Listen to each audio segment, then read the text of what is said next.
From New York, home of the Times Square Sbarro, it's IsoLateNight with Scott Rogowsky. Tonight, comedian Todd Barry, comedian and Sirius XM host Michelle Collins, plus a welfare check on Sidekick Marty and Rolodex Roulette. And now, Mr. Saturday Night, Scott Rogowsky!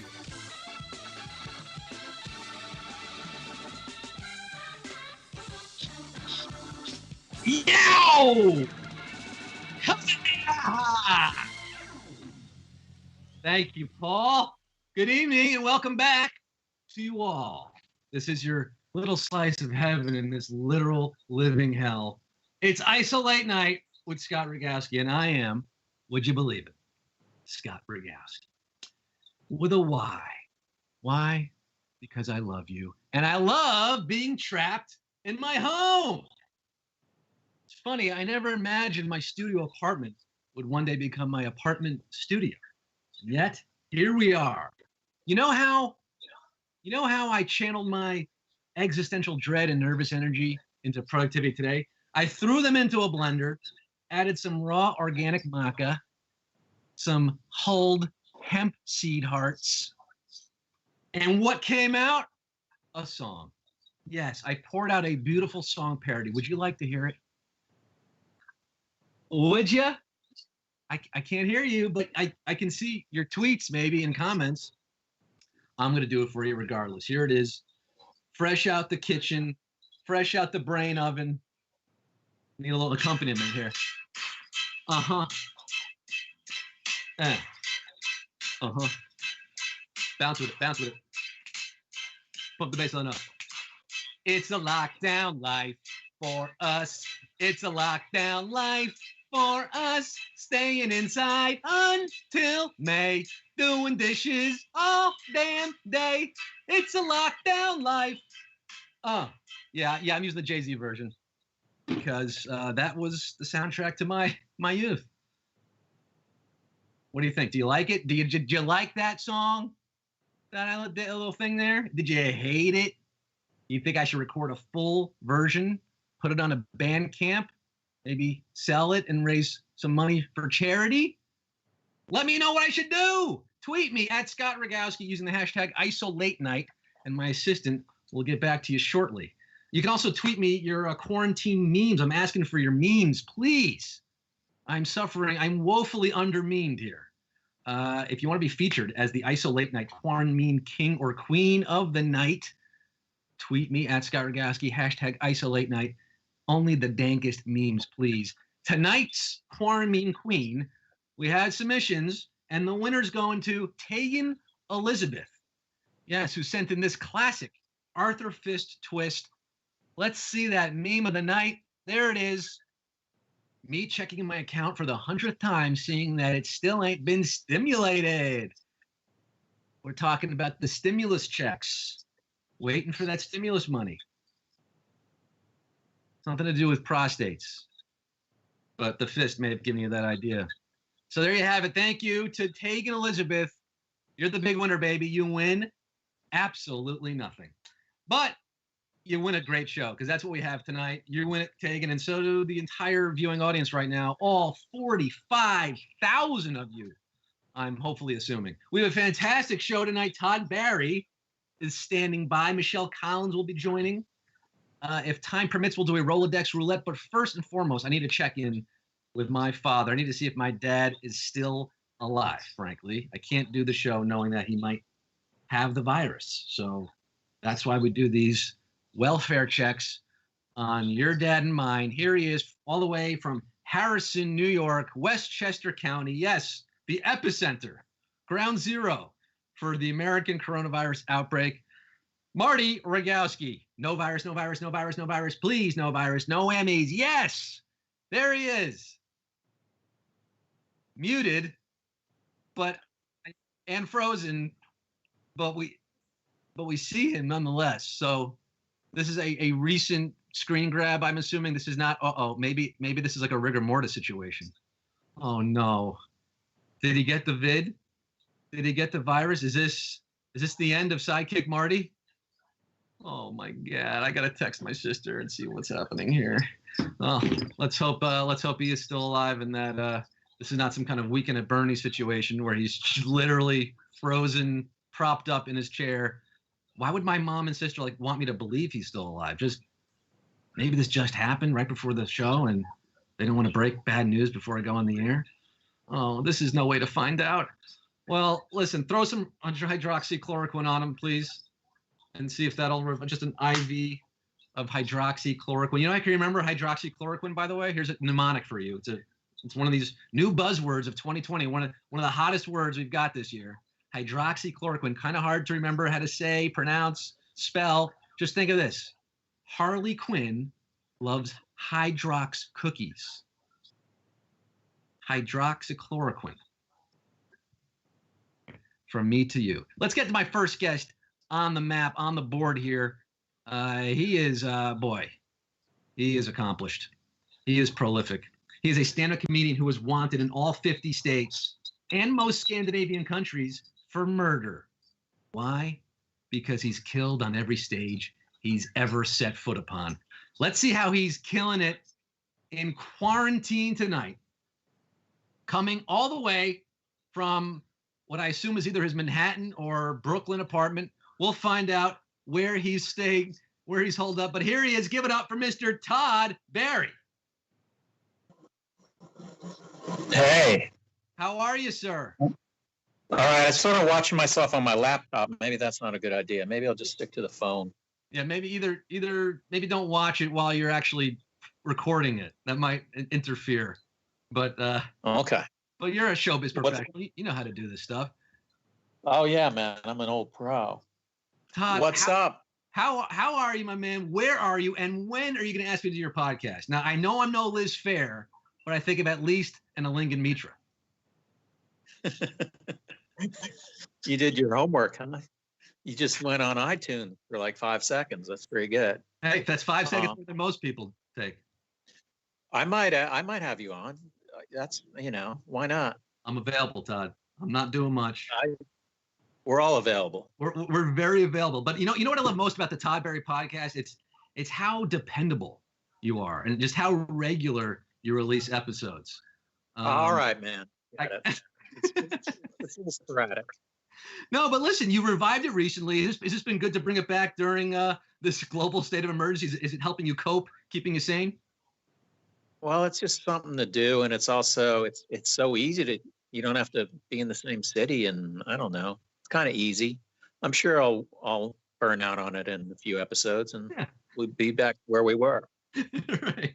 Where are you mentally right now during this lockdown? I feel like there's a spectm, right? Where you can either maybe you're starting to get comfortable, or maybe you're starting to feel suicidal. There's a spectrum. Where are you at? I mean, I'm not quite suicidal, but I'm closer to suicidal than I am comfortable. You haven't fully adapted to this new lifestyle.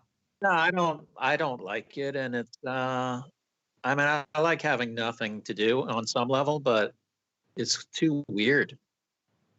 Yeah, it's very strange, and I'm worried about getting fat, like everyone else is worried about gaining weight. All I think about is food. I've been watching way more TV than I used to. Are you getting out at all? I know we're not really supposed to be going out except for exercise, but have you been walking around, taking jogs? Yeah, I try to today I took a power walk for about 35 minutes. I think you're allowed to walk, right? Yeah. I think, if you keep, I have a mask on, kept my distance. It's amazing how far you can walk in a half hour, though, man. It is. Are you downtown in Manhattan? Where are you quarantined? I'm in Manhattan. I'm in Lower Manhattan. Lower Manhattan. Let's say below 14th Street, above Canal. where it all started. Where it all started for you back in the New York alt scene. Yeah, exactly. The epicenter. Yeah. You, it's. I mean, Todd, you and I love going through your photos on Instagram, your throwbacks.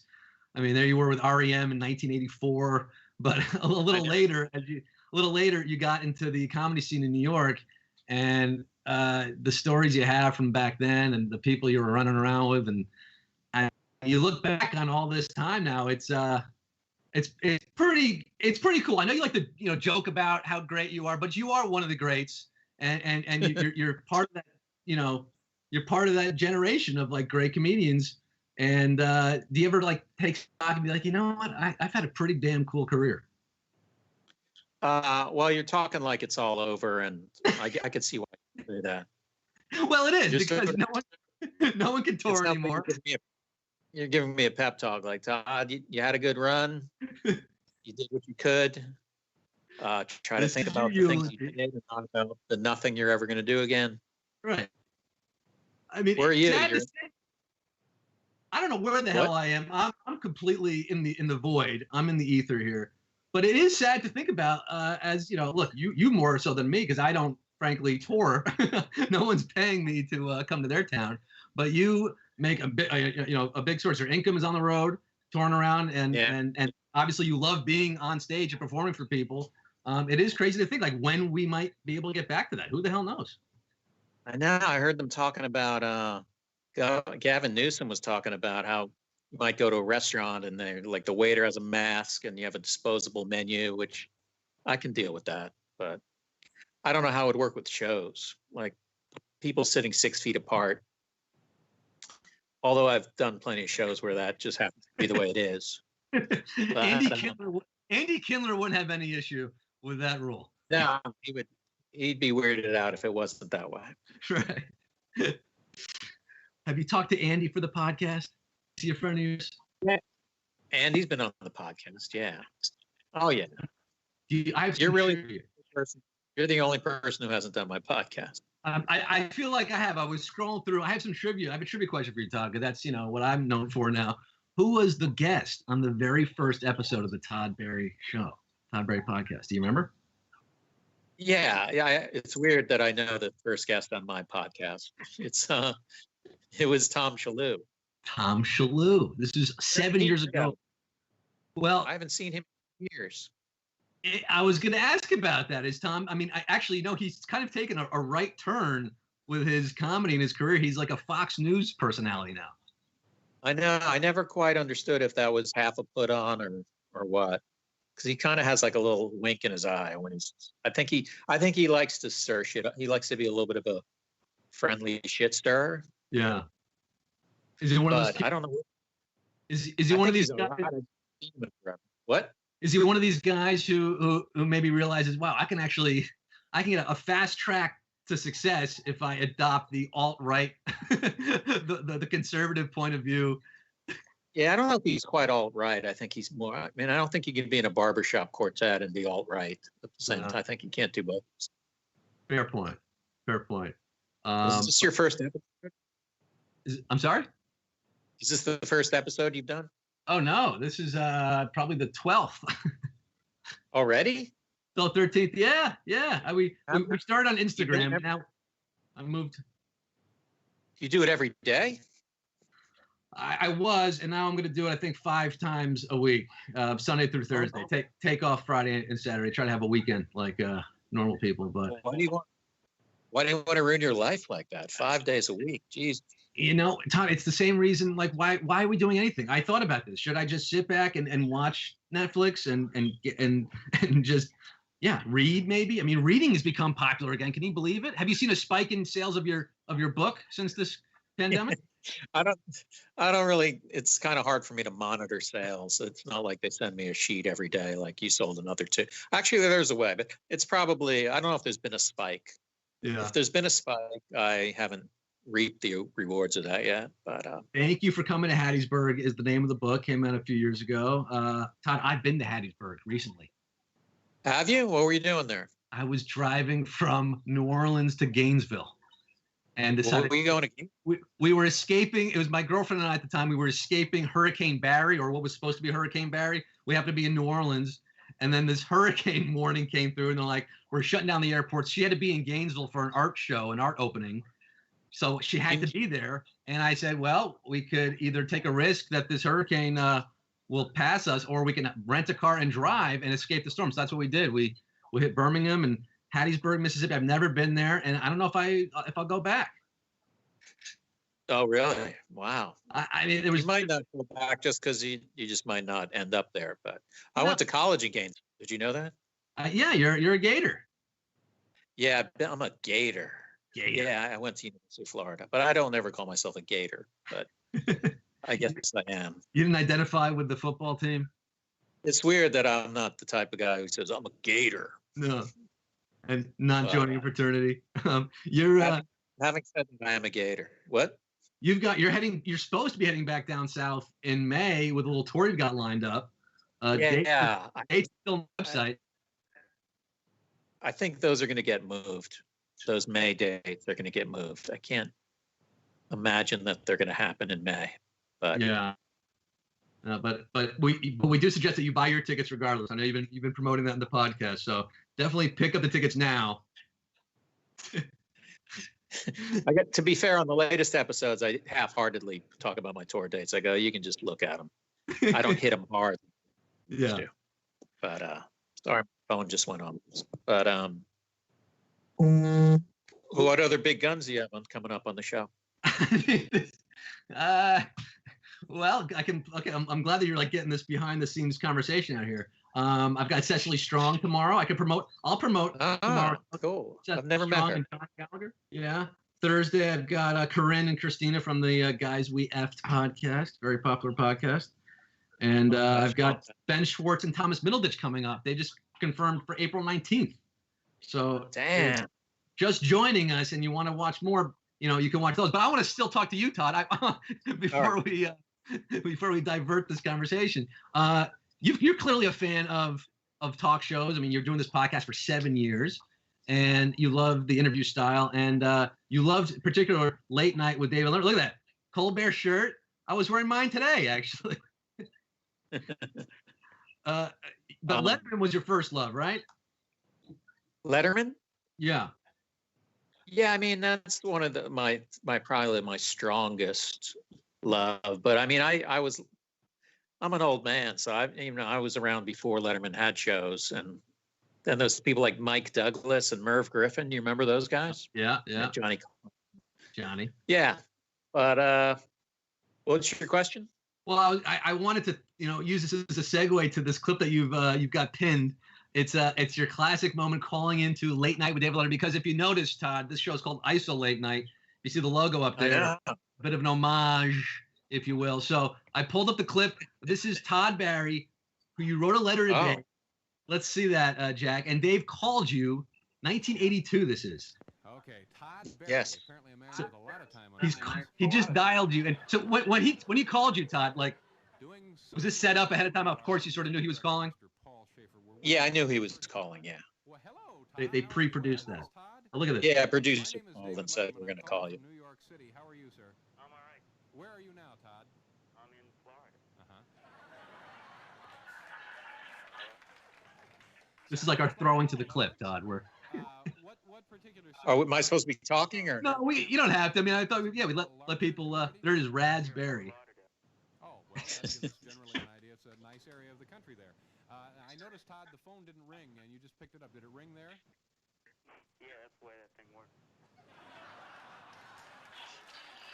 Sass. Throwing the sass in his face. Todd, I can't believe I talked to him like that. Yeah, I mean, you. So that wasn't pre-scripted. That was just you just came out with that. No, nothing was scripted. Nothing at all was scripted. It's unreal, Dave. I mean, it's cuckoo groovy. Yeah. I'm peaking right There's Oh your my God. Schaefer. now. I mean, Can you believe I was 18 years old? 18 years old. Okay. And did you actually think that was a good Paul Schaefer impression, or was that also part No, of the I used it as an angle to get on. It worked. Yeah. Gee, now It worked. Flown the kid in here, Uh, huh? That's we can cut the clip there, Jack. That's pretty cool. And then the greatest thing, Todd, is the fact that you called in as an 18-year-old, but then you ended up appearing on Letterman's Late Show on CBS. Yeah. How surreal is that? Probably maybe 11 or 12 years after that. That's crazy, right? I mean, dude, you know, again, I alluded to at the beginning, and not to say that your career's over, but it is crazy. And I think that as someone who loves show business, as I think you do, moments like that to me are, you know, why you get in the business, right? It's just, it's the dream. It's like, for a sports equivalent, it's stepping up in the bottom ninth inning of the World Series. You know, as a little kid, you dream about it in T-ball, and then you actually make it to the major leagues. This is kind of what you did here. You were expressing your love for this guy. You watched him, I'm sure, most nights, and then you're performing your show. Yeah, it's pretty crazy. Yeah, it's You're pretty at a nuts. lost word. You're at a lost word. I mean, no, it's and then Conan, of course, you know, that was the Late Show, but you ended up Late Night. You hit that earlier, even before Letterman. You were doing Late Night with Conan, and he became. I did Conan shortly before I did Letterman. Yeah, right. And I did that on. They needed someone on a day's notice, and that's when I made my national TV debut. There you go. Did you develop a relationship with Conan? Because you appeared on the show for many years, actually, right? You were a repeat guest.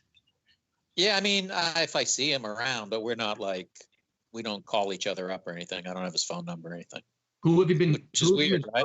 It is weird. I want to know who's Todd Barry texting. I mean, Louis is a well-documented friend of yours, but who's been? I haven't talked to him in a while. Most famous person that you? Yeah, no check-ins with Louis during the quarantine.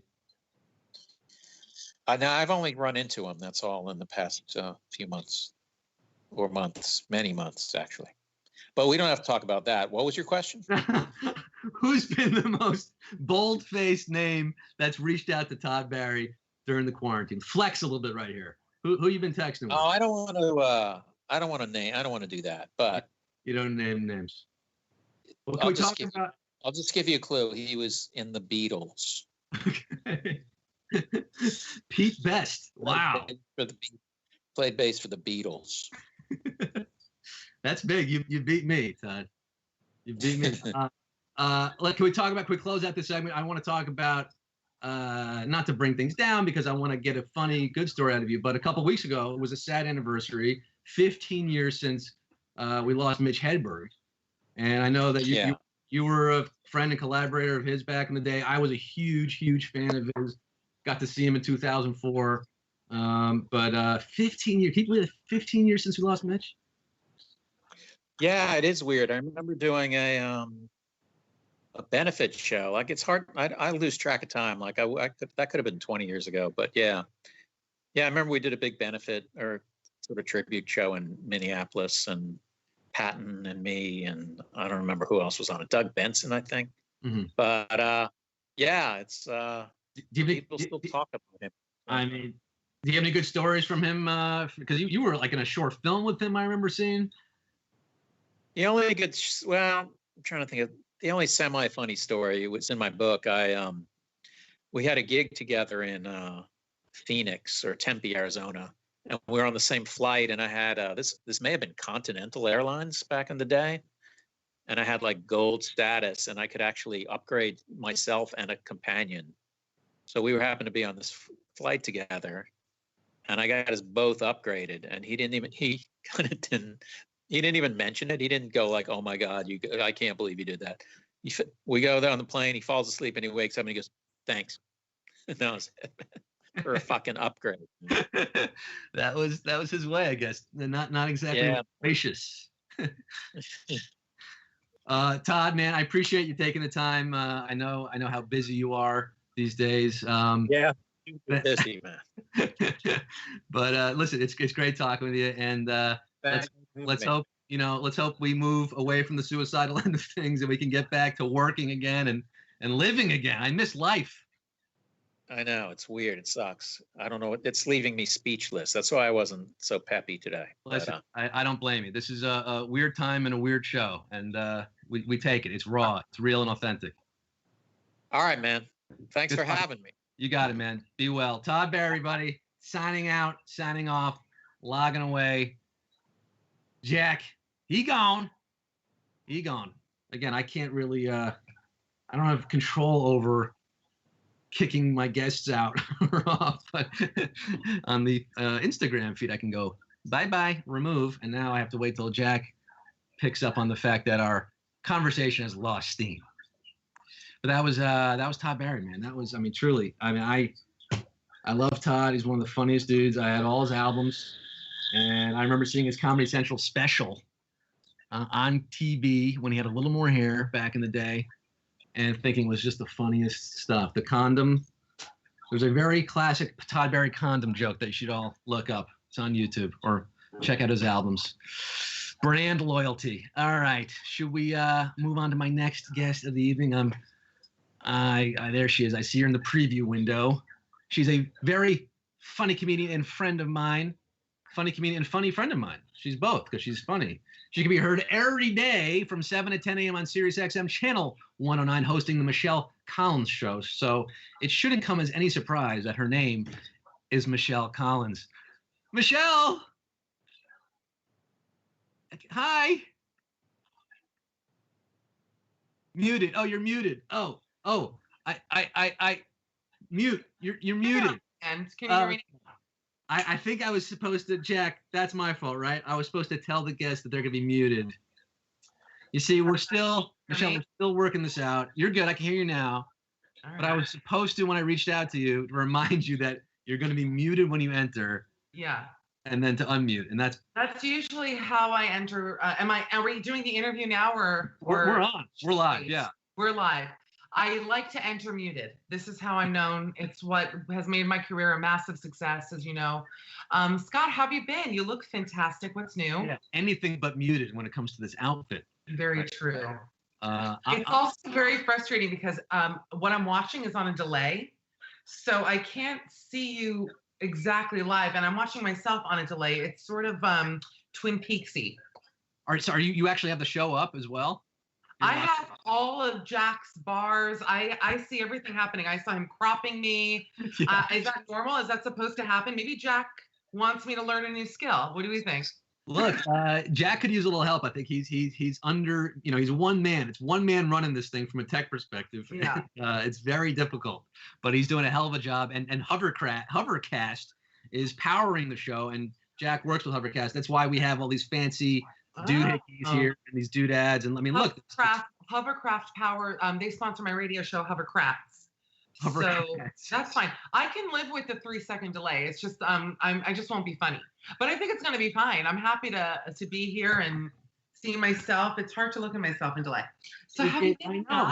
So don't look at yourself. Just look right down the barrel of that little green dot. Okay. It's like CNN. You're like my Don Lemon. All right. Hi, Scott. Michelle, first of all, you're an essential worker. Let's be honest. Yeah, that's true. You are a radio host. You're going live every morning on Sirius. It's still 7 a.m. They're still making wake up early? So actually for the live shows, I'm waking up at 8 o'clock. I'm live at 8 o'clock from 8 to 10.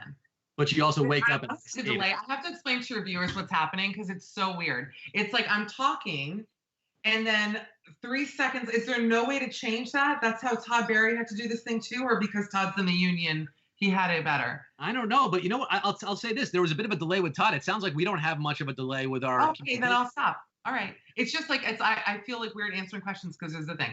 Anyways, I'm a professional. I've done live TV. So I basically wake up now at 7:30 and I don't wear makeup. I put makeup on for you. I want it to look nice for you. I have my little Lumi light here. That's giving me some, making me look just much older. And that's it. And, we have guests call in. I would love for you to come on the show maybe next week if you're available. It would be great. That's good. I'm available. I'm available for your show, Todd's show. The reason I'm doing this show is to shame other people into inviting me to their shows. I felt that energy in our rehearsal, if you want to call it that. And by the way, this was happening in rehearsal too. And I was like, oh, there's no way when we do the show that it's going to be delayed. You should have said something. It's horrible. I love you, but this is like, it's very strange. Anyway.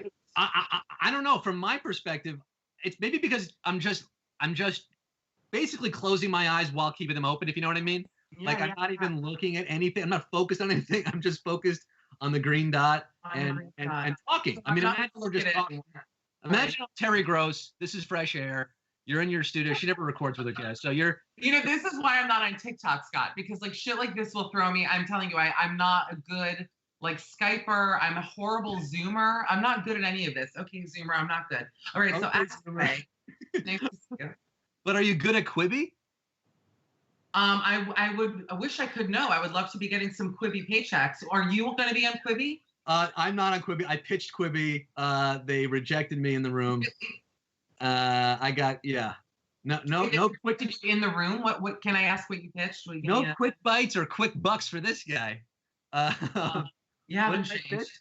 It's just a sports show. Whatever. It's fine. Look, honestly, I had a bunch of meetings in LA that week, and I was pitching around everywhere, and it was the worst meeting I had that week. But only because I just kept like pitching stuff, and they're like, "Yeah, we got that. We're doing that. We're doing that." I'm like, "All right, so you like, why are you even asking people to pitch? It sounds like you've got everything covered."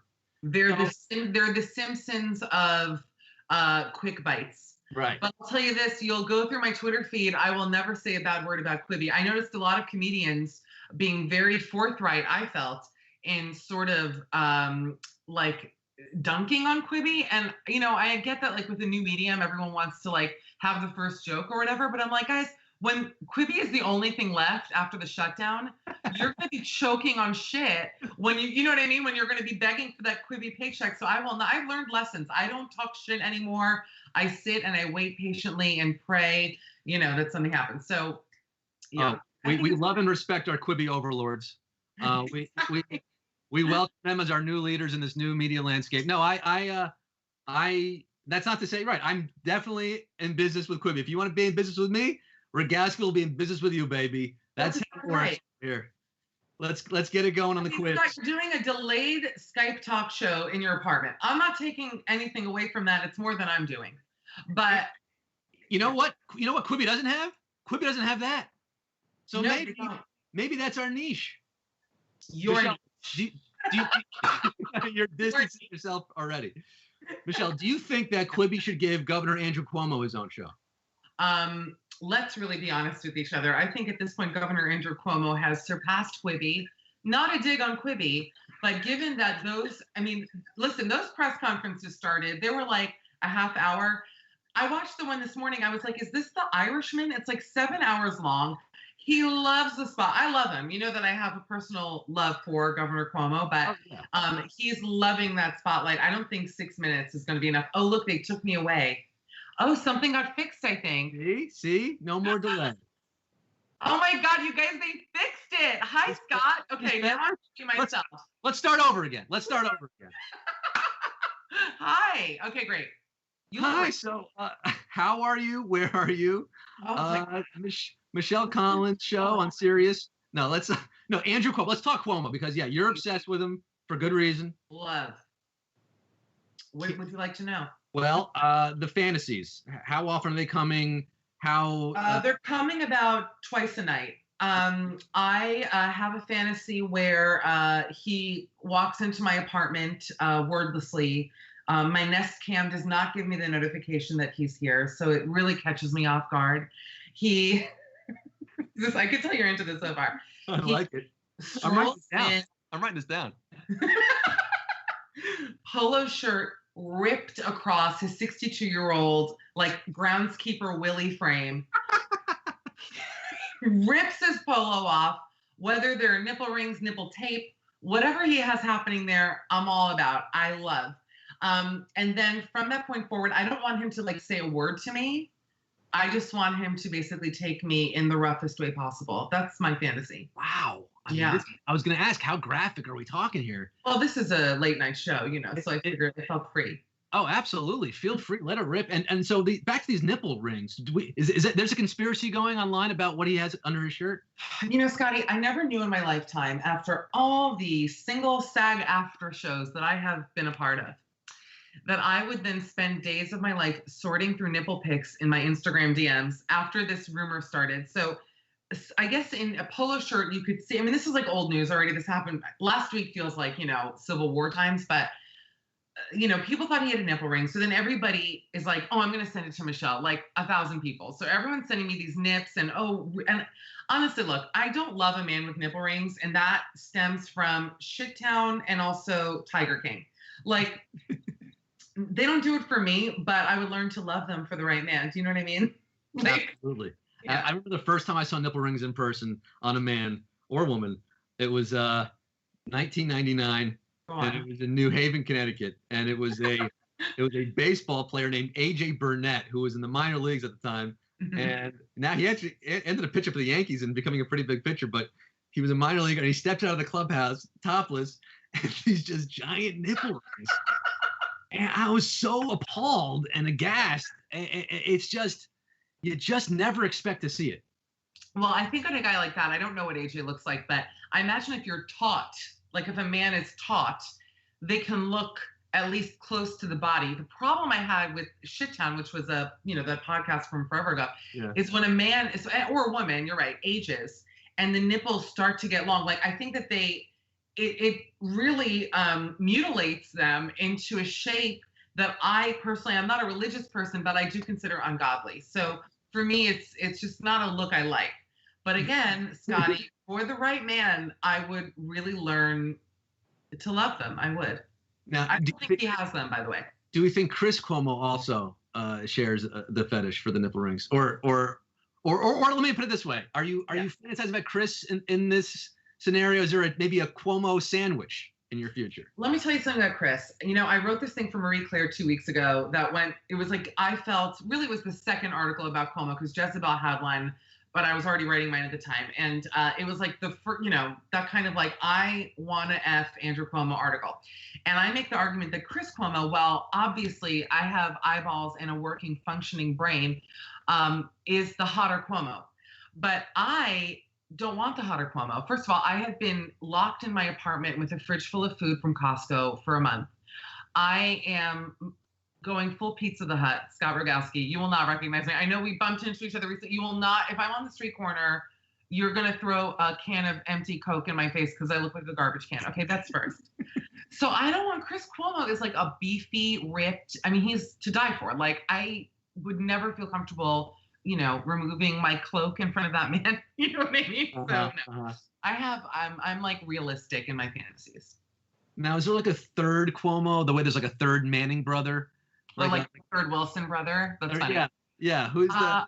I hope there is. Oscar Cuomo. What? Oscar Cuomo, maybe. What do you think his name would be? Like just. Oh my God! If you discovered a third, I hope they find one who's like literally a human troll because that is the one that I'm like I got. Like Oscar Cuomo is my guy. Like I figured out a way into the family. Yeah. Well, I don't mean to burst your fantasy bubble with Andrew, but like I assume this is all based just on purely physical appearances and traits. But if you actually look into Andrew Cuomo, he's not a great guy. Like he's doing very well for the country. I know politically he's made mistakes. Here's the thing: in this point in my life, where I'm literally basically a Civil War wife, I'm locked in my apartment. I have nothing but letter writing. The only person who's making me feel safer, even though New York is, the Wuhan clan at this point, but minutely safer is this guy. Like he's talking to me. I have him and I have Trump. So for the period of COVID-19, I think that I'm allowing everything else to move to the side for the moment. I know he's not great with prisoners. I believe me, I'm aware of it, but just let me have this is what I'm asking. That's fair. You can't cancel Cuomo at a time like this. That's for damn sure. How do you feel about Biden? Are you a Bernie bro? I feel like yes. I'm a Bernard brother. Yeah. And I think Biden's a disaster, but what are you going to do? He's our guy now. It's pretty nuts. Better basement setup than he does, and that's really saying something. Yeah, those appearances, they're getting worse. I genuinely am afraid that his brain is just not functioning very well at this point. And can you imagine in 4 years from now? I'm saying thankfully he will become president. Hopefully he'll become president. But can you imagine what Biden 2 years sound like? So here's the truth though, and this is really something you also have to admit. Bernie was also old as fucking dirt. So I understand. He was with it. He actually had it together. I agree. But you know what it's about for me, Scotty? If he has like Kamala or Warren as his vice president, if he has the right people around him, which I think that he will. Look, Reagan also, I mean, Reagan was not great. I'm just saying, Reagan also clearly had dementia in his presidency, made a lot of mistakes, but relied on his, cabinet and everything else to do shit. So he can still get things done, Yeah. I'm just concerned there won't be an election now. There's a chance that our total authority president might just say, yeah, we can't get to the polls. Social distancing on the polls. I have a question. What's that? Where's your jacket from? This is from Sebastian Gray, which is a clothier in 26th Street or something. And this happens to be a pattern known to the fish community. This is the fish, Fish Radio at Sirius. We're kind of Sirius co-workers, Michelle. Oh, yeah. Oh, I didn't know you had a show on the fish station. I don't. I'm the voiceover for Channel 29. Wait, you did what? I'm the one that I do the voiceover. I'm the voice of Fish Radio. I say, you're listening to Fish Radio, Channel 29. Scotty, you do a great job. Thank you. This is Fish Kid Weekend. You do the ones for my show. Absolutely. It's $100 a page. I'll do it for the whole network. Michelle, before we let you go, do you mind participating in a little segment I do on the show here? Absolutely. I'd be thrilled to. It's called Roll. I don't know how you're gonna feel about it. You may hate it, but it's called Rolodex Roulette. Okay. Am I going to have to call someone? No, you're not calling someone. I'm gonna call someone. I mean, if you want to participate in trade, no, you don't want. See, I thought it's in this time of quarantine, it's a good time to check in on people, just random people from your life. I know in the first couple of weeks there was a lot of phone calls happening with friends, a lot of people checking in. Right, it felt like the end of the world was coming, and we were scared, frankly, and we were just sort of grasping at ex-girlfriends and ex-people. You know what I mean? Desperate. The desperation. So I thought I agree with you. This week has been very quiet. Like last week, the week before, a lot of FaceTimes, a lot of things, and it's like, yeah. So what are you gonna do right now? You're calling. Well, give me a letter. Normally, I have the audience decide, but I can't see the see the show anymore. I can't see what we had a poll or something. Forget it. Forget the poll. You just tell me, Michelle. Throw out a letter, and I will enter it in my contacts, and then I will scroll and land on a random person. We'll call out the letter B. B. All right, B, and I'm going to scroll up and stop at, oh shit, Jerry Blevins, who is a baseball player. What's his story? Wait, really, Jerry Blevins? He pitched for the Mets. Mets. His phone number on the show. You know that. What's that? He just showed his phone number to all the people watching. Oh shoot. Okay, let's. But I will call him myself. If he's on the Mets, I'll call Jerry. I mean, let me Google what this guy looks like. Hold on, are you really going to call Jerry Blevins? I'm going to call him. He should be a guest on the show, frankly, but maybe I'll use this as an excuse to get him on the show. Wait, before you call him. Okay. He's 6'6", 36, so cute. Married. That sucks. But you know what? Is he quarantining with her? Because, in 2 months he might not be married. You know what? Let's find out, Michelle. Maybe we can break up this marriage. Jerry Blevins, let's see if he picks up the phone call. That's the other thing here. Let's see. I can't believe I should show his number off, though. We gotta edit that out. No, fine. Sorry. I saw it. I was like, ooh.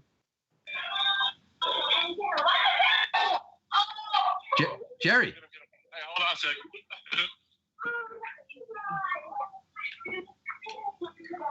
Hey, hold on a second. No problem. I'll call you right back. Oh, okay. That's exciting, Scott. Oh my God, Right we're met. I'll explain. The reason I have Jerry Blevins' number is because he was a guest on my sports show I did called 12 Angry Mascots. Oh yeah. Which is I did the show in New York from 2008 to 2011 with Neil Janowitz, who's actually the editor of Vulture.com right now. I actually know Neil. Funny. You know, so Neil's my guy. Oh, Neil, I believe. Oh, he's calling back. Jerry. Scott, what's up, man? How you doing?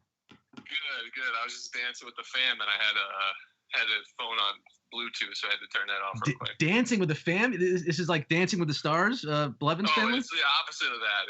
It's dancing with the fam because we're all very white. And losing your minds a little bit? A little bit, a lot. A lot of it. Just having fun. This is crazy. Jerry, I full disclosure, a couple things are happening here. Okay. One is I would love to book you on my new talk show that I do called IsoLateNight from my apartment, and we could set up a Skype call, and I've got actually Ryan Dempster doing it next week. Maybe I can. Oh, nice. Maybe I'll pair you guys together. We'll have a couple of pictures on the show, but so let's talk about that. But also, you're actually on the show right now in a segment called Rolodex Roulette, and the way this works is.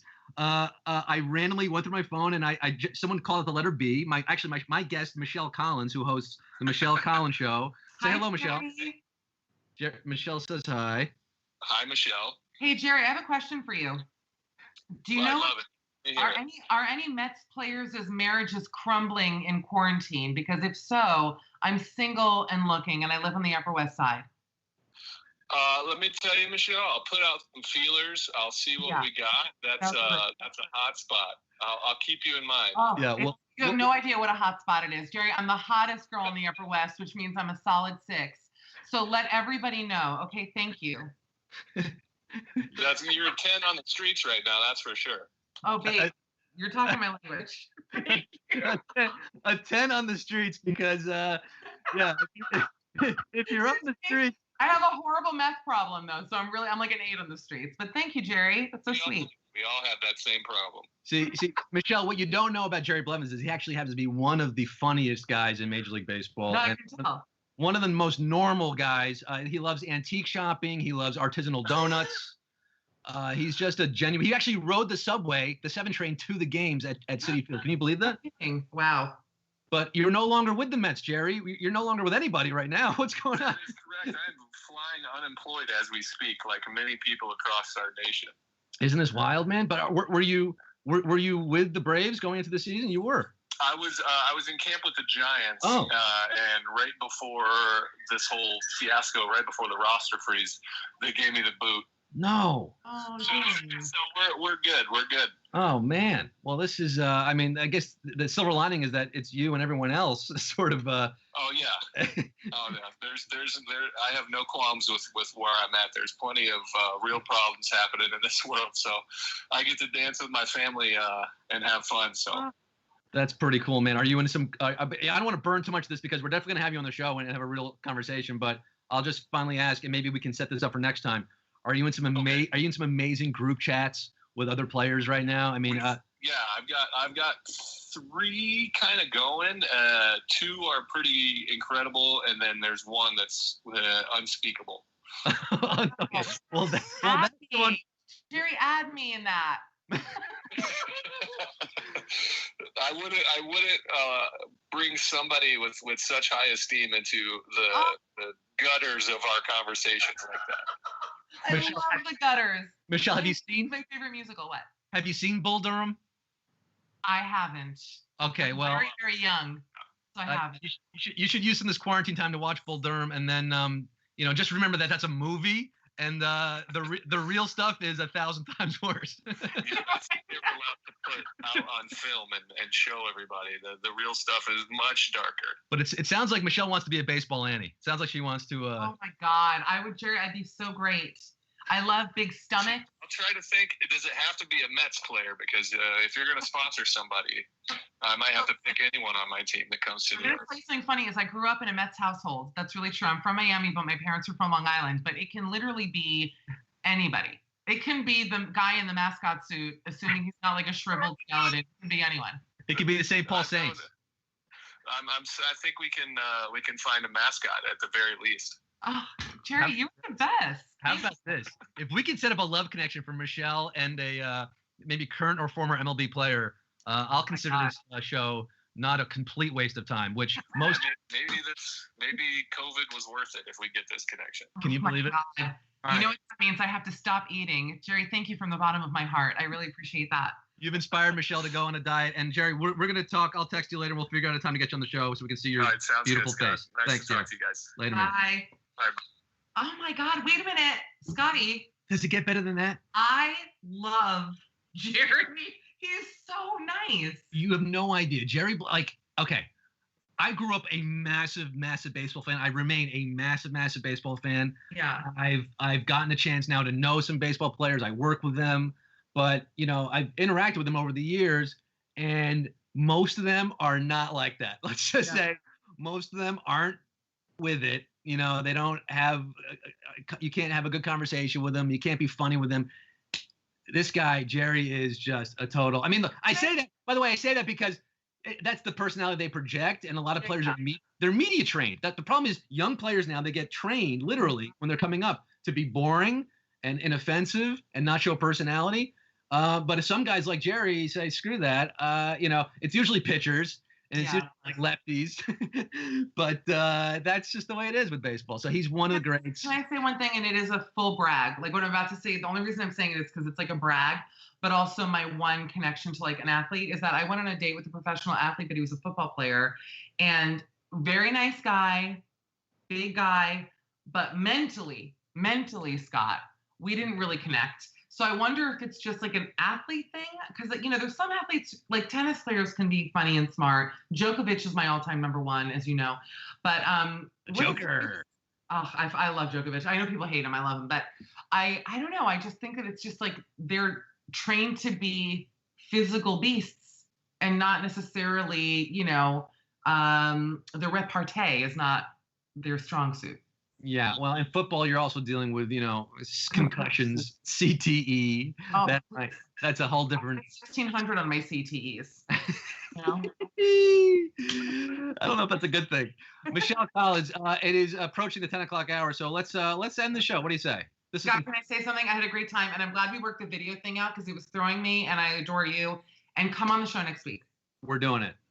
You're coming back on the show to talk to Jerry Blevins to figure this out. Oh, wait, and plug my Instagram, @Mishcall, if you want to follow me. At Mishcall, give her a follow. Instagram, Twitter, super funny, always entertaining. Michelle Collins, love you too. Have a good night. Bye. You well. Bye-bye. Ta-ta. Toodaloo. She gone, and I gone. I'm going to go make myself a Beyond Burger. Yeah, I'm going to do a Beyond Burger tonight. What are you eating in this late hour? Let me know. IsoLateNight.com, #IsoLateNight. And, I was mentioning at the top of the show, the interactivity, also donations. That's another reason why I'm doing the show, to raise some money for City Meals on Wheels. You can do that at IsoLateNight.com. There's a donation button right there. You see the logo. It's been up there most of the show. City Meals on Wheels are delivering meals to New York City's frail and aged population that are most at risk right now. Can't get out of the house, can't get food. So they're delivering it to them. Thank you for supporting City Meals on Wheels. Thank you for watching the show and supporting Isolate Night. Thanks to my guests, Michelle Collins, Todd Barry. Couldn't check in with Marty. He was frozen. Let's hope it's not rigor mortis, and he's going to be with us for tomorrow when we have Cecily Strong, yes, from SNL, and John Gallagher Jr., actor, musician, Broadway star, Tony Award winner. John Gallagher Jr. He's going to be doing a little John Prine tribute, which I'm looking forward to. So that's tomorrow. Follow us on all the things. Tell your friends. You enjoy this? Come back and do it again sometime. Like Sunday to Thursday, 9 p.m. Eastern, every week until they find a cure or we all die, whichever comes first. Until I see you again, I'm Scott Rogowsky signing off, saying, please stay healthy, because if you suffer, so will my ratings. Good night, and let's hope there's a tomorrow.